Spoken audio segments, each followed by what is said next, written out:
Hi everyone, welcome along to episode 9 of the Desire, Dream, Vision podcast. Thank you so much for all your support so far. Don't forget, hit that subscribe button so you never miss an episode. And of course, why not give us a like, leave us a comment as well. Let me know what you think about the podcast. And if there's a particular guest you want to hear from, I'd love to know. Let me see if I can make it happen. So this week for you then, episode 9, the Formula One season is just around the corner. And if you follow me on social media, at Michael Kern, you'll know I love my Formula One and I also love Aston Martins. They're a new team this year. Yes, they're back in Formula One as their own team, so it's going to be a very exciting year. So when I had the chance to speak to a dear friend of mine and speak to them about Formula One and their career, I couldn't say no. So I'm pleased to say we've got Sky Sports F1 presenter Rachel Brookes on the show. We're going to talk about her career, on how she began in local radio, made the move to Sky Sports before going to Setanta, before back to Sky Sports, and then getting the chance to be part of the Sky Sports F1 presenting team. It was a massive season for Formula One last year. They did an incredible job of getting the season on, and Rachel got the chance to sit in the main hosting seat as well for one of those races. You're going to love this podcast. You're going to really enjoy it. Thanks again for Rachel for being part of it. Enjoy. This is episode 9 of the Desire, Dream, Vision podcast. Rachel, thank you so much for joining us on the DDV podcast. The question I love to kick off with is, how are you? Because 2020 was incredibly challenging, and social media, we all like to make everything look rosy, but it's been tough for everyone. And I think it's important to be honest. How are you doing? How's it been? I'm good, thank you. I've actually been remarkably all right. I'm quite lucky in the fact that I've got some really good people around me, and I think we've all lent on each other a lot. I've got some really good friends in F1, and we've had various little WhatsApp groups going, so we've all looked out for each other. So I've actually, touch wood, but I'm really lucky. I've been okay. I've been in the kitchen a lot, baking stuff, but nothing anyone else is doing. So I saw banana loaf. I was like, I don't want to do banana loaf. Or I saw soda bread. I'm like, I don't even like soda bread. I'm not going to make it. So I was just doing random other stuff in the kitchen, and I've got into like cake decorating recently. Someone said, is this a new career? It's totally not. I've just got to make my mum's birthday cake, and I just want it to look nice. So I was like, I'm not buying one. I'm not going to order one.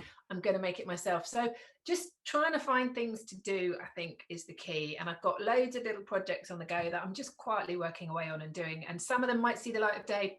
Some of them definitely will see the light of day, and some of them probably never will see the light of day. But it's all little things that I think get you through the day. So I don't have any tips. I don't have any secrets. That's just what's worked for me. Well, we never know. An appearance on Bake Off might be coming then, if everyone hears about that. I highly doubt it. Listen, the only thing I can make is a Victoria sponge, and it is amazing. Like, even if I say so myself, it's really good. That is it. That is the limit of my baking, is Victoria sponge. So unless they do 10 weeks of Victoria sponges, you won't be seeing me on there. Of course, then everyone will know you're from Sky Sports F1 and you'll work with Sky Sports and lots of other broadcasting bits and pieces you've done. But let's take it right the way back to the beginning. How did it begin? Was being a broadcaster always the plan?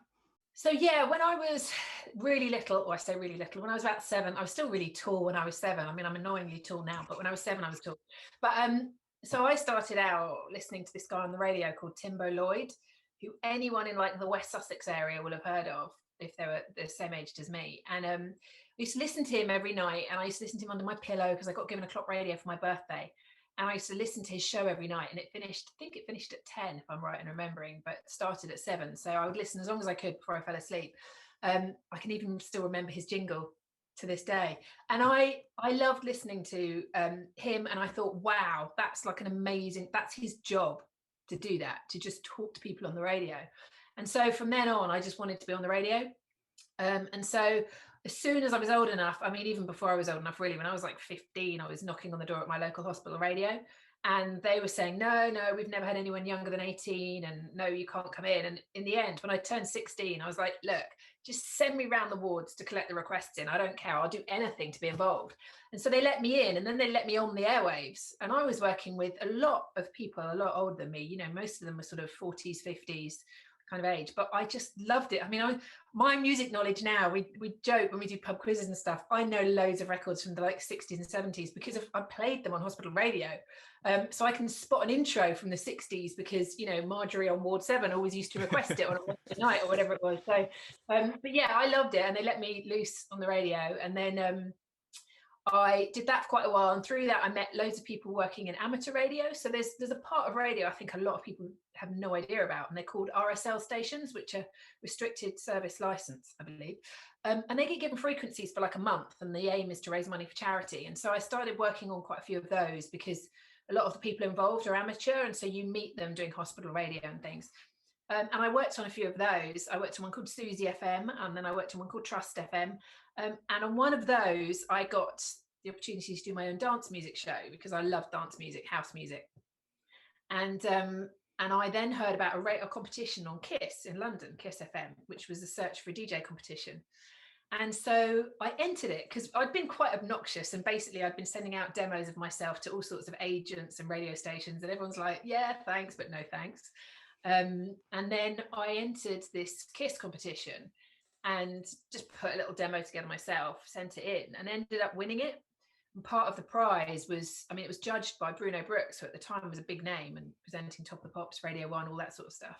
And he made a quote about me. He made a quote, I need to find it, but there was a quote about the radio industry's been crying out for a talent like this, or something like that, about my entry. So I took that quote and I stuck it on the front of cassette tapes and sent them to like the whole world and went, please give me a job, give me a job. And from winning the Kiss competition, ended up working at Rock FM in Preston full time, because the boss of Kiss went up there and offered me quite a nice job.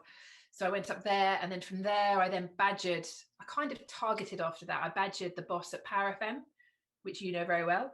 Yeah. And I moved down there to work on the breakfast show because I just identified it as a radio station that I really liked the sound of.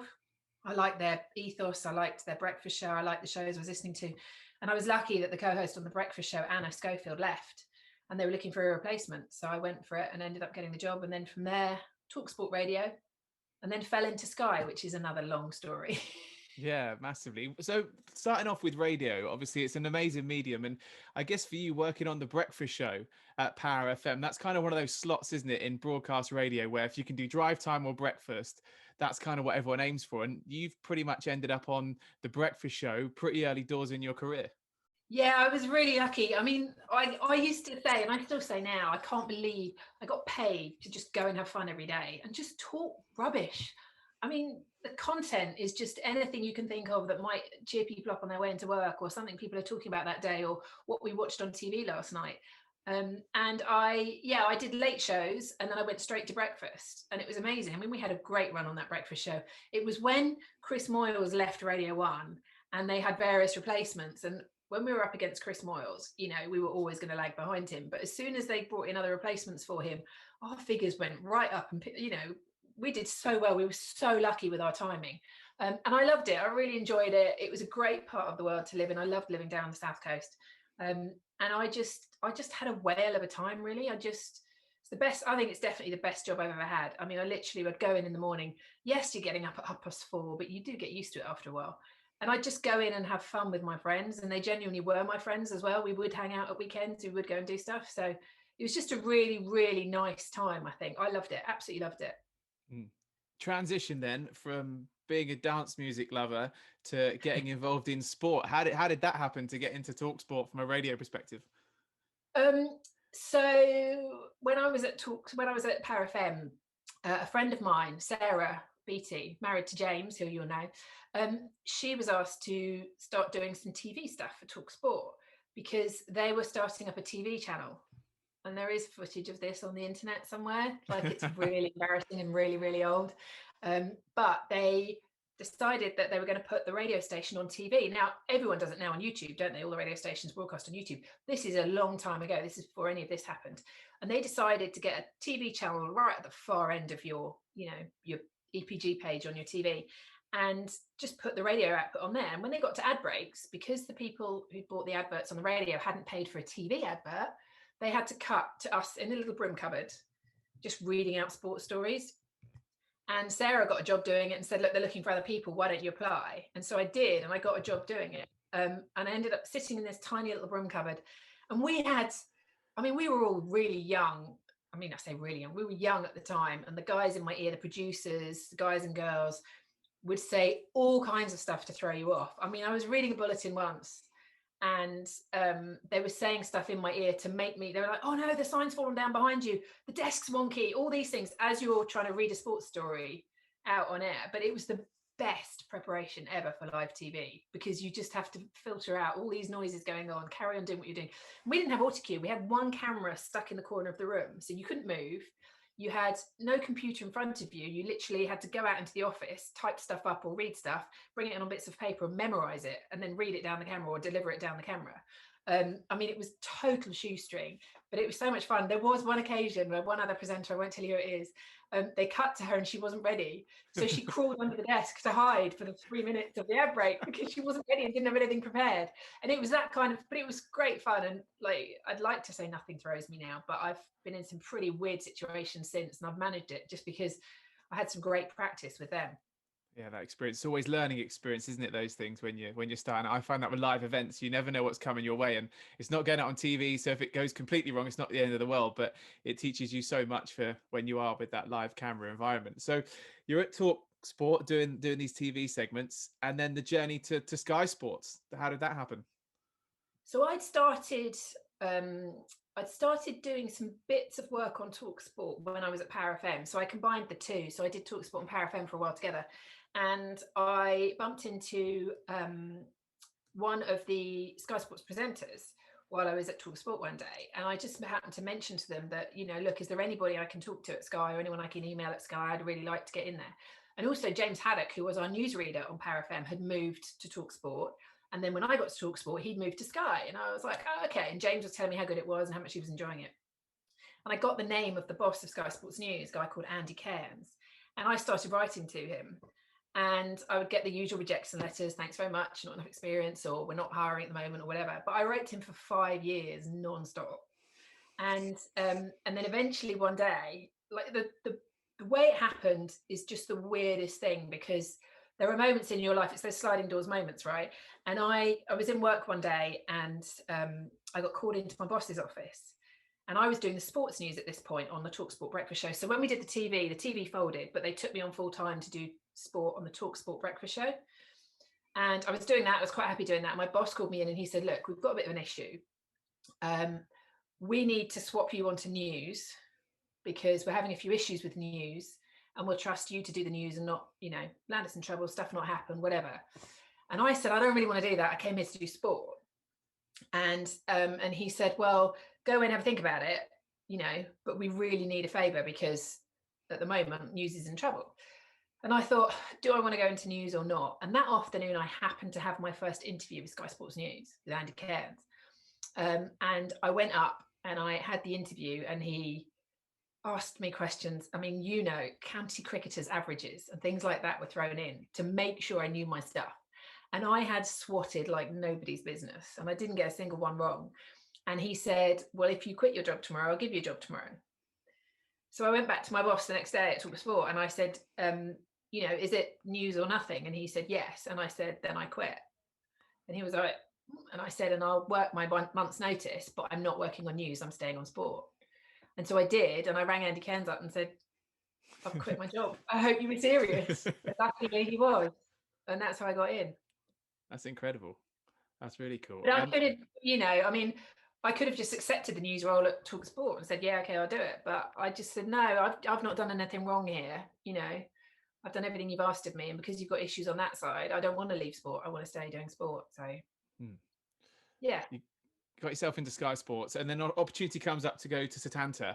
Now, that was obviously a channel which launched with such promise, and then it kind of just didn't work. For you as a presenter, you've had an opportunity at Sky. You've done well there.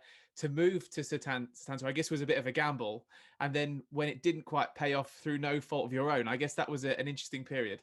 So that's really interesting time, because I mean, I've mentioned Andy and I have the most respect for him.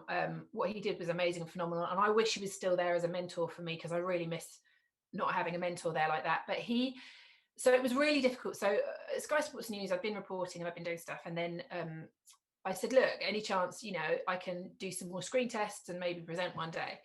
And well, actually, no, they'd given me screen tests and I thought I'd done okay, but I hadn't. I mean, I've watched them back now and I'm just like, oh my God, yeah, I would never have given me a chance on screen. And then actually somebody there said to me, I don't think I've ever admitted this before, but somebody there, well, not like on something like this, I've obviously told people, said that I wasn't pretty enough or attractive enough to be on camera. And so I would never be a presenter. Wow. And so when Tanta came along and said, we want you, and we want you to be on our main drive show, I went, yeah, all right. You're giving me a chance to do something I'm not getting at Sky. The money was less, but it was an opportunity where I thought, if I don't take this on, I'm always going to wonder, could I ever have been a presenter? I'm always going to wonder that. So I took it. But when I handed my resignation letter in to Andy Cairns, I was in tears because I was just like, please understand why I'm doing this. You know, thank you for the opportunity. It's been amazing, but I need another challenge and I'm not getting it here. So I need to go. And so I left and went to Tanta, and that was the most difficult decision I've ever made, because I was safe at Sky reporting as I saw it. You know, but I wanted to push myself. I wanted a new challenge. So I went and did it. And then when Tanta went under, I remember I sat in the makeup, well, we call it makeup room. There was basically this little cupboard where we had to go and do our own makeup. I mean, it was not like Sky Sports News at all. And you had like 2 people in the gallery compared to, 8 or 10 at Sky. But I was remember, and there was a knock on the door, and someone put their head round and went, oh, by the way, you're taking us off air forever. And I was like, we literally went on air that day, started the show at 4:00, and at 5:00 said goodbye to everyone. And that was it. The channel was switched off. So we all then went to a pub, as you do, and just all got very drunk. And then I kind of thought, right, now I've got to really try and find a job, because I've never been in this position before. I've always been really lucky, and the next one's there, and the next one's there, and the next one's there. And so I remember sitting in the corner of my flat at the table and just every day going, right, who do I know? Who have I ever met? Who can I email? Who can I contact? And just completely hitting the phones and the emails and everything. And ended up getting some work for PLP, who I know you know very well, doing some games.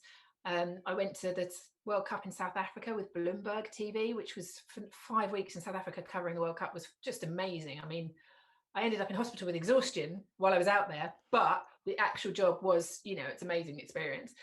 And then came back and kind of stuck out a little bit of an email to Andy to ask if I could come back.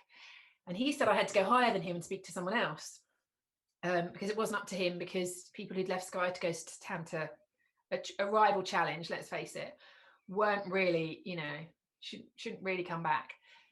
So I then had to email someone higher up, who I won't mention, and they came back and said, you should have come and spoke to me before you left. I wouldn't have let you go. And I was like, okay, that's a weird thing to say, but I kind of left it there. And then randomly, I got a call one day from somebody else in sports news saying, oh, we've got a shift for you on Monday. It's a 10 till 7 shift, which was a reporting shift. So I said, okay, yep, no worries, I'll be there. And then the day before, a couple of days before, they rang and said, your shift's changed. It's now 7 till 10. And I said, 7 till 10? That's 3 hours. That's not a reporting shift. And they said, no, you're presenting. And I just went, what? And they were like, yeah, you're presenting on air. So I was like, okay. Anyway, very early on, so they had me back, and not only did they have me back, they had me back presenting straight away. But very early on, I was on a day shift, which was a 10 till 3, which is really long and really busy. And it was the day Rio Ferdinand injured his foot or his ankle at a World Cup. I don't know if you remember this. Was it a World Cup or European Championships? And I was on air, and I'd had very little experience at this point, and this suddenly broke. And as you can imagine, an England defender of Rio standard being out of a tournament is big news. All hell broke loose. And I'm sat there thinking, oh my God, what have I done? I have no idea what I'm doing right now. Everything is kicking off around me. You can hear the whole newsroom behind you going nuts, trying to get hold of people and stuff. But again, throw me in at the deep end and let's see if I swim. And as long as you keep your head above water, whatever's going on underneath the water, you'll be all right. And that's how I ended up back at Sky again. Just bizarre. But they said that because I left to do something different and for less money, it wasn't quite as bad as some people who left just to go and chase some money and, a similar job or whatever. But I did. I said, I want that skill on my CV and I'm not going to get it here. And they did acknowledge that. So I was really, really lucky to go back. Yeah, it must be. Those sink or swim moments are quite interesting, aren't they? I remember one of my first live hour-long TV shows, we've done all the script, we've prepared, I've over-prepared to be ready for it. And within 3 seconds, Brendan Rodgers got sacked as Liverpool manager.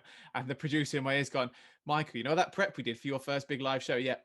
forget it, Brendan Rodgers has been sacked. I was like, okay, and it was great fun. You just deal with it, but it's those moments where you sink or swim. So it's yeah, Isn't it lots amazing to though, learn. that in those moments you can draw on stuff you didn't even know was up there or in there somewhere, and all this stuff just comes to the fore, and you're like, oh my god, I remember he did this, or I remember, you know, when he lost that game, or he's had this many wins, or all that stuff that stores that you don't even know it's up there or it's stored somewhere, but it's really handy. That's why I always say over prepare for everything. Absolutely over prepare. Certainly. We're going to talk about preparation shortly. Let's talk about the transition into Formula One, because I know there's like racing blood in the family. It's a sport that, you know, means a lot to you as a family. Yeah, I used to, if I ever wanted to see my older brothers when I was younger, I had to go and watch the F1 on a Sunday afternoon with them in the living room or whatever time it was. And I mean, they were older brothers, they were cool. And I was their annoying little kid sister. So I was like, oh yeah, I like cars and racing. And I used to sit and watch with them. And then I just really got into it and really enjoyed watching it. My dad raced, but that was before I was born. So all I knew of that was the memorabilia that was around the house. And then my brother started racing when I was, what would I have been? 16, 17, maybe. He started racing, so I'd go along to like Brands or Alton Park or Cadwell or Thruxton and places like that and watch him race at weekends. So that was fun, and I kind of got a taste for it then. I liked the little community, so even then in, you know, that was the Super Coupe Cup then, but even then there was a little community and it was just really nice. It was kind of, I really enjoyed that, and then I just carried on watching it, and then when Sky got the rights, I was like, that's my job. I'm going to get that job somehow, get that job. And I had to do a presentation and I had to do interviews and everything everyone else had to do to eventually get it. So yeah, when I got it, I was over the moon. Yeah, I bet. I absolutely love my Formula One. I'm quite lucky in a sense, so I don't work directly in Formula One. So I can watch it as a fan, which is quite nice. And you see the shows. And I sometimes feel I know more about Formula One than I do about football and all the other sports I present. But what I love about the whole Sky F1 package is just the amount of content and the amount of work you guys do behind the scenes to put such a great show together. And that kind of brings me on to the preparation side of it. You've already mentioned, you know, you over prepare for everything to make sure you were ready for that interview with Sky. You knew what you were talking about. How much preparation for you goes into a race weekend? Because I'm guessing it must be non-stop. Even now with all the car announcements, you have to be on the top of that. What's changing, like fractional rule changes, fractional car changes, especially this season. It's just must be constant prep work. It's interesting because I've literally got a notebook here I was writing in this morning because I saw some stuff online about, so that's my notes for testing. I don't know if you can see that. It's got testing part 1, testing part 2. And I've literally got this notebook here at the moment that I'm writing in just for testing alone, which is next week. And then I've got another one for the race for this year. And I've got a notebook for F2 and F3 because we're doing that as well again this year. I mean, they laugh at me. The guys in the office laugh at me because they just like, you do more prep than anybody else for a race weekend. And I don't use probably even 3/4 of it, probably even less than that. More than that, I don't use. But I would much rather have it. I'd much rather have it. If I end up at a racetrack and suddenly, you know, something happens to a driver or something happens to a car and they're like, right, or even if a session gets stopped because of rain, that happens all the time. They're like, right, it's pouring down the rain, no one's going out. We need some interviews in the paddock. Go and find someone to interview. You know, I need to know when I walk up to that person, oh, can I have a chat? I can't just talk to them about the weather right now. I need more than that. So I need in the back of my mind or in my notebook, I need stuff that I can talk to them about. You know, there are new personnel in all the teams this year, you know, new bosses at various teams. I need to know all about them. I need to be able to recognize them in the paddock straight away. I need to, you know, all those sorts of things. So that is all stuff. Although at the moment I say it's the off season for F1, I'm still working every single day. Formula One is the worst sport for stories happening even when they're not meant to be happening. No one in Formula One ever gets a day off because there's constantly stuff coming out every day, and I'm always sitting there. The number of screenshots on my phone of stories that I need to go back to and read, and I literally sit there and think everyone else's phones are full of families and kids and pets and stuff. Mine are screenshots of stories that I need to go and read and write up for myself. So yeah, I do a lot. And actually at the end of the season when I look at it, I'm like, I haven't used so much of this, but I would much rather have it than not, I think. And I presume as well, you're holding it subconsciously as well. It is there, like you mentioned before, when moments happen, you can quickly draw from something. Holding that information and being able to recall it, was that something you've always found comes quite natural? Or was it something you had to work on? I've never really thought about it, so I guess it must be natural. The one that springs to mind was when Sebastian Vettel won his title in India. And I was working for Sports News that at that race. And we went into the pit lane and said, oh, look, let's just go live and see what happens. So they threw to me from the studio. And as they went to me live, the Red Bull team were gathering behind me for like the photo and stuff. And they said in my ear, oh, we'll just wait for Seb to come out. So just keep talking. And I was like, okay. And I didn't have a guest with me. There was no one for me to talk to. So I just had to start talking. And I'd managed to grab a Red Bull t-shirt. And this is an interesting story, actually, because people say, oh, you shouldn't show allegiances and stuff. But I'll tell you why I did it in a second. So I'm standing there and doing these, just talking about Red Bull and that he's got his 4th title and it's this and it's that and the dominance and everything else. And then he comes out. And so we go on to the pictures and they're like, just talk over the pictures. So I'm talking over the pictures and mentioning people that hopefully my cameraman is picking out because I can't see what he's showing. So hopefully he's picking out Adrian Newey, he's picking out Christian Horner, he's picking out Seb, he's picking out Ollie, his front end mechanic, all these people. And as he comes back to me and I'm standing there, Ollie, his front end mechanic, walks up and pours champagne on my head while we're live on air. So I grab him for a quick word. And then as I'm chatting and laughing and I'm obviously covered in champagne, Christian Horner walks up. So I grab him for a quick word and we do a quick interview. Christian Horner leaves and Adrian Newey comes. They're just sort of milling around, but I grab them, pull them into these interviews. And it ended up being about 12 or 13 minutes of live TV with no plan, no script, no nothing, standing there in covered in champagne. And actually it was brilliant and they totally loved it. And it went well, but it was a lot of stored information. And actually the reason they did come over to me and join in was because I was wearing that Red Bull t-shirt. So if I hadn't been wearing that, I don't think I would have got any of those interviews. But I think the fact that I showed I was trying to join in with their celebrations and their party meant they came to me, because afterwards, I had a couple of emails saying, you shouldn't have worn that on air. And I said, actually, I don't think we'd have got that content if I didn't. So I will, I took it off as soon as we finished that live. I literally only wore it for that live. But it was interesting. It's kind of it's one of those decisions you take, isn't it, in the moment? Think, right, if you're doing a football FA Cup final and you wear a t-shirt of the winning team, how's that going to be taken? But at some point you've got to go, okay, I'm going to do this. And I've got a really good reason for doing it. And I can justify it if I get in trouble. Yeah. And that's what I did. Well, it was obviously a good move because it got the content you needed. Exactly. You're still there. Right? Yeah, completely. Let's talk about the interview technique as well, because you are doing interviews on race day. Sometimes you've got to interview drivers that have just spun off, they've ruined the car, they've had a great race. It depends on their mood when you're interviewing them. What's the art to asking the right question and gauging the tone? Because I know sometimes they pull the interviews and you maybe get a hint of what someone else has already asked. But I guess that can be quite difficult, because I know from football, sometimes they don't want to be there, but they've got to do it because it's an obligation. But you've still got to get the right content because that's your job. Do you know, the best thing I ever did was do a race myself, because I had a spin. The guy I'd overtaken and worked so hard all race to get past overtook me when I spun, and I got out of the car and I was furious. I was so mad at myself. It was all my own fault and I was livid. And this gorgeous little boy came up to me and said, please, can I interview you for my radio, for my podcast, whatever it was doing, for my website? And I was like, right now, that's the last thing I want to do.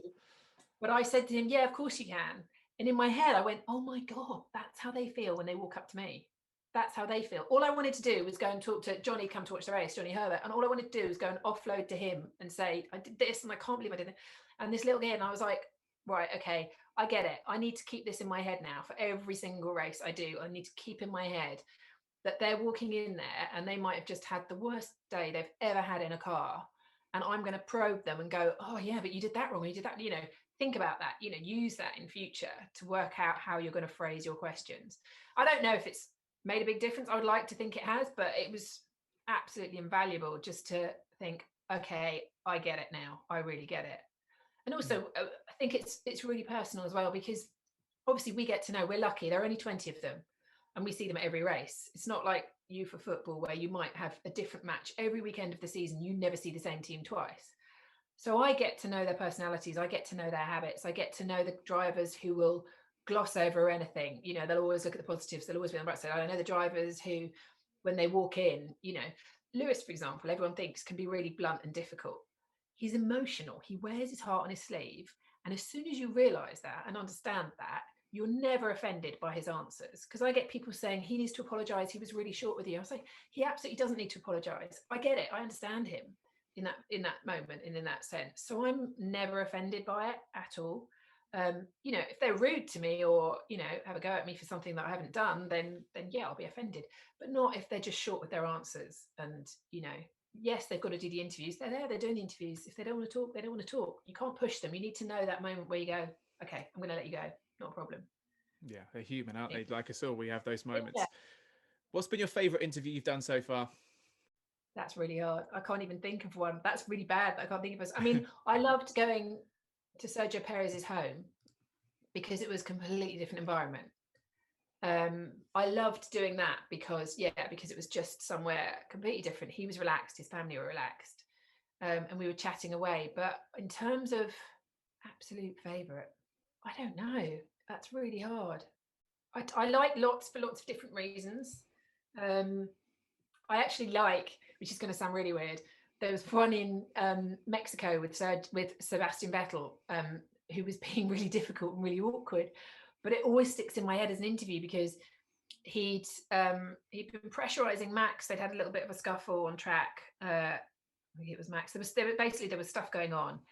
And at the end of it, I'd done interviews with Max and Daniel when they were both at Red Bull together. And both the interviews were, you just know when it's a good interview. It's nothing I've done. It's just the way they've worded their answers and what they've got across. And maybe I've listened instead of looking at the 3 questions I had to ask them, and I've listened to the answer and realized, oh, hang on, I'm going to pick them up on that because that's something we don't know. Maybe it's something like that. But then when Seb came in, he'd sworn at the race director, Charlie Whiting, on the radio, and told him to go away in no uncertain terms. And I'd been told that he was being looked at for a reprimand for bringing the sport into disrepute. And no one else knew this at this point. And so he walked up to me and I said, you know, would it surprise you to hear that, you know, you're being potentially looked at for bringing the sport into disrepute for what you said on the radio? And he went off on a rant about, oh, you're always trying to get me in trouble and this and that and the other and stuff and making these things up or whatever it was he said.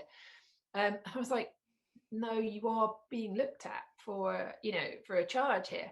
But he didn't know that. And to say it's difficult to say it's one of my favorites, but it's a moment where you kind of get a lot of human emotion out of somebody. You know, he's really annoyed, and I don't know.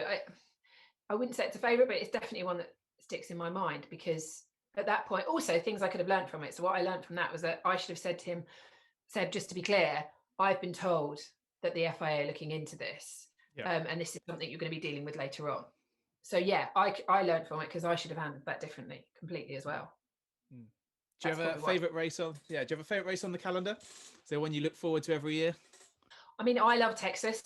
It's really hard because everyone's like, oh, this track's brilliant, that track's brilliant. There are some fantastic tracks. I love running the track in Japan. It's a great track to run. And I like the racing. I like Spa for the history and everything else. But in terms of a race weekend, Austin is amazing.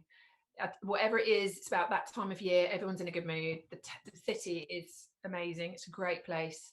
They really welcome you, and it's a really fun week. Usually, quite often it can be really, really cold and sometimes really, really wet. But in general, it's one of the favourite ones of the year, definitely. One of the key principles of Desire Dream Vision is all about how you deal with like failure and negativity. Have you had points in your career where you've had to deal with that, and how do you tend to deal with that? I guess as well, we can spin it onto social media, and I'm guessing the Formula One fraternity, they are quite passionate. They seem very loyal, and I'm guessing, and I hope they give you kind of lots of support and it's all very positive. But do you have to deal with much of that stuff as well? Yeah, I think anyone who's on social media deals with it in some form or another. The actual F1 community are really, really good. I mean, there is very, very little. I think the worst time was when Lewis and Nico were in the same team in 2016. That year in 2016 was pretty toxic on social media. But actually, it was interesting. I spoke to one of the teams, and the teams told me that they block people, even people who are supposedly their own fans, because of some of the messages they send and things like that. I mean, that year, there were team members at Mercedes getting threats online because they were assumed to have damaged Lewis's engine on purpose or something like that. You know, that year was really toxic for anybody like working either for Mercedes or for the media having to talk about it. Thankfully, it's not been like that ever since. And I'm really, really lucky. I've got amazing followers who are really nice and supportive, and they're just really nice people. But I have seen some stuff. There are randomly the odd person will say something, but actually other people see it and shut them down. I mean, it's quite amazing for that front. But having seen, you know, recently the Sonia McLaughlin situation with the England rugby, that's awful. That is just, it's not on. It's not acceptable. Yes, people can have an opinion, but to send stuff like that to somebody, actually, that's not on. And I don't know how you.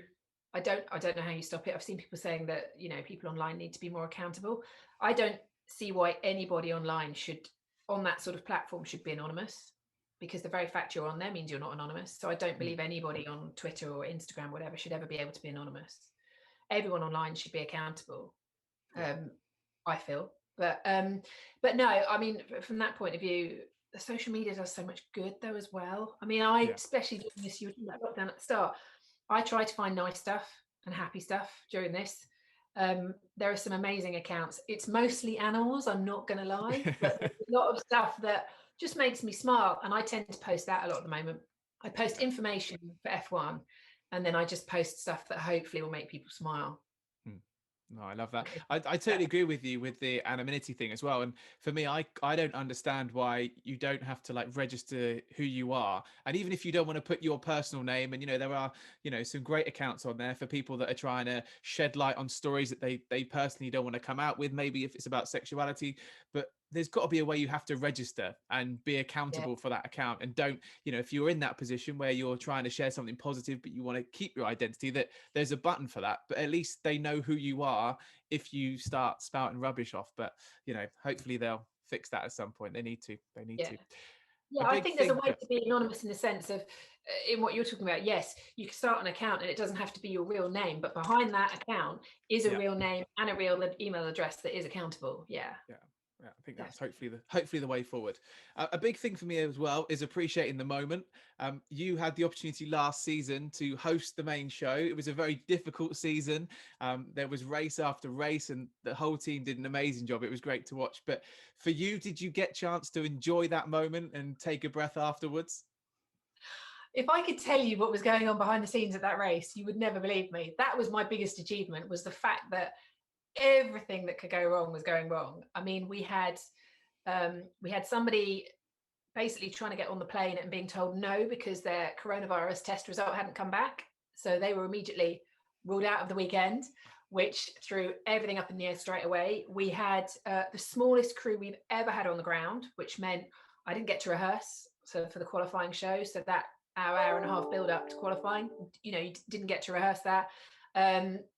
So many things going on that weekend that oh my God, they'll be in a book one day. Hopefully I will write a book one day, but just to get to the end of that weekend was like, oh my God. I mean, I was on the grid for the first time in my life, which for any Formula One fan, if you're on the grid in those seconds before lights out, it's phenomenal. I mean, I was just there, just wide-eyed, trying to take everything in.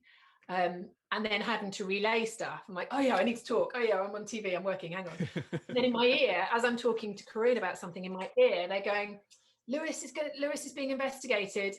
And I was in mid-sentence as this is being said to me in my ear, and like, Lewis is being investigated for doing a practice start beyond the pit line or pit lane line, entry, exit, whatever. And I was like, okay. And so I'm then like, as Corinne starts talking, I'm like, Corinne, we're just going to interrupt you for a second because we're here understanding Lewis is being investigated, blah, blah, blah. And then everyone in my ear is like, what's the penalty for that? Who does the penalty? And everybody's scrambling to look up in the rules and expecting me to say it. And I'm like, I can't really get my phone out right now on camera and start going through the rules. So I'm talking to Corinne about it. And anyway, then Johnny comes over and Corinne swaps out with Johnny. And Johnny's there. And Johnny'd been a steward in Belgium where we'd had something similar with Charles Leclerc. And Johnny goes, I can say something on it. So I was like, right, okay. Johnny said something on it. Then they say to me in my ear, Crofty's got a line on it from the regulations because he's been up in the commentary box and read through the regulations and found it. So then I throw to him. So all this is going on. Meanwhile, the world feed then put the pictures up. So nobody had seen the pictures by this point because we literally show what F1 put out. So they're their cameras. A lot of people watching Sky think we film the race, and we absolutely don't. We take a feed from the world feed like, you know, you do with football. And so we then put these pictures out of what he was doing and then talk over them again. And, you know, all the things, at which point, you know, your running order is ripped up anyway by that point. You've got you're literally just flying by, listening to them in your ear, going, "Yep, 6 minutes to the green light," and you're like, "Okay, I've got 6 minutes to okay," or 6 minutes to the whiff, the world feed. And so yeah, it was, I absolutely loved it. It was yeah, massive challenge, and just the whole fluidity of it. I mean, you know, you see us sitting there with a script or a running order, but actually we don't hardly ever refer to it because things change all the time. So if you're sitting there post race talking about the race, you literally will see a driver walking towards you and think, "Oh, Charles Leclerc's coming up for a chat. Okay, so you need to turn the topic around to get onto Charles." And in your head go, "Where did he finish? What happened to him in that race? Did he have a good race? Yeah, I think he did have a good race. Where did he start?" And you're trying to process all this stuff while you're talking, and he's sitting up on a seat beside you. So that side of it is brilliant. It's great fun, and I much prefer running off script than I do having a script or a running order. I much prefer just ad lib the whole lot and see what happens. Yeah, it's But much it was more great fun fun. that way. I really enjoyed it. I did really enjoy it. Yeah. And just, it seems like a real family as well, you know, with Johnny and Damon and the team and Crofty and Ted. It actually seems like you've all got such a great rapport as well. Well, we see each other more than we see our own families, so we kind of have to. I mean, literally, you spend more time with them probably over a season than you do your own families, because you're together 24, well, not 24 hours a day. Obviously, you sleep for hopefully 7 or 8 of them, but other than that, you see each other the entire time. So yeah, no, you have to. They're really great. I mean, you know, I count Johnny as one of my closest friends. You know, one of the nicest people you will ever meet in the world. And yeah, it's a really nice team, and I've missed them over the winter. I'm not going to tell them that, but yeah, I've missed them. So when we go testing, it's going to be really weird getting on a plane with them and going, "Wow, we're on a plane! Yay, we're all back!" But we can't hug each other, so that's weird. But yeah, no, they're a great bunch, and you have to be. You can't do 23 races or 23 weeks away of the year with people and not get on. No, 100%. Right, final 3 questions, a quick fire. Okay. So peak and pit. So what's been your highlight of your career so far? I think getting the job in the first place, just because of the day it happened. So the day it happened, I was at a court case for some cricketers being done for spot fixing. And I was going to the final day of that, and I got the phone call to say I'd got the job, and I was like, "Oh my God," I'm like, just everything came together. I'd done these, you know, 5 weeks on this trial, which had luckily gone well, and then I got that job, and I think that moment was just like "Oh wow, this is amazing" kind of moment. Yeah. And pit, I've said this before, I think the pit was Jules Bianchi's crash. And I at the time couldn't talk about it, so I was asked to stay in Japan for Sky Sports News and go to the hospital and report on him, and I said no. And I've I'm going to say I've beaten myself up about it, but I've looked at it and said, why couldn't I do it? That's my job. But I've also weighed it up with the fact that I know him, you know, and I'd been chatting to him all that weekend. And at that point, I just thought, I'm not the best person for this. I'm not the person to do this. I'm stepping back, which in itself is a decision you have to make. But I don't know if I did the right thing. As you said, it's like a family, isn't it? Same with like Roman last year in Bahrain, like you're a family. So when something like that happens, it must hit home harder than it would like ordinarily of, "Oh, can you go report on this?" DDV, one of the key principles is inspiration. What inspires you when there's sometimes maybe no light at the end of the tunnel when you're trying to achieve something? So for me, growing up, there was like Muhammad Ali always inspired me, and Saints winning the FA Cup, and my great granddad. You know, is there any particular things that inspire you? Do you know, I would probably have given you a different answer if this hadn't been this afternoon, but I've just listened to a podcast with Claudia Winkleman.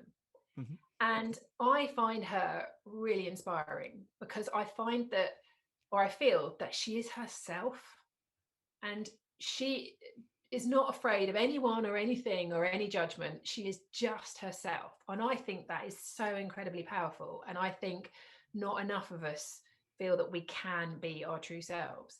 And it's people like her who make me just think, do you know what? Doesn't matter. So much of this waffle and this stuff that surrounds us just doesn't matter. And so today, sitting here right now, I find her very inspirational because of her attitude and because of her mindset and her vitality. I just think right now, sitting here, she's pretty inspirational to me right now. Ask me tomorrow after I listen to a different podcast. I don't know, but right now, I definitely am going to carry through a lot of the stuff I've just heard her say. 100%. That's a great lesson. I like that. And the final question is, what's your key to success? If you were to give one piece of advice to anyone right now that's starting out, whether it be in a broadcast career or they want to be an athlete or a sports person or a business person, what would you say is the biggest key to success? So I know you need this to be short, but I just have to explain it. So I've always said, work really hard, be a terrier, if you like Andy Cairns, my old boss, used to call me. So he used to say I was like a little terrier, because I was always like, I want to do this, I want to do that, I want to do that. Yes, yes, yes. However, I would change that now in these days to say, you need to look at the bigger picture as well. So I've always said, if you're the hardest worker and you do the best job, you will get the job. That's not always true anymore. So you need to think, at the moment, social media is a tool, and there will be people on social media who have a profile, and they might get the job over you because of their profile. And you need to work out in your head where you lie within that, if that makes sense. So you need to work out, you need to have a bit of this, but you also need to have a bit of that. You need to make sure you offer as much as you possibly can, and make sure you work hard. So still work hard, but also think, because there might be other areas as well that you need to get a little bit more experience in, or you need to do stuff just to make yourself stand out, I guess. Have as many tools in your armory as you can. I don't think working hard is enough anymore, I'm afraid. I think you need to actually think bigger and think wider. Massively. Rachel, thank you so much. Really appreciate it. Well, there we go then. That's episode 9 of the Desire, Dream, Vision podcast. A massive thank you to Rachel for giving us her time in a very busy time of year as the Formula One season gets underway in just a few weeks' time. Hopefully you learned lots from that. There were some great takeaways, and it's one of those podcasts I think you could listen to 2 or 3 times, and there'll be a little bit something you can take out every time. Once again, this podcast is brought to you in association with my friends at D'Artagnan Menswear in Chichester. Make sure you check them out, give them a like, give them a follow. Summer is on the way. Spring is nearly pretty much here as well. They've got some great bits coming up your way, so you can well and truly enjoy the summer, fingers crossed, post-lockdown. Stay safe, everyone. Don't forget to hit that subscribe and the like button. Thank you very much, and I will see you next week.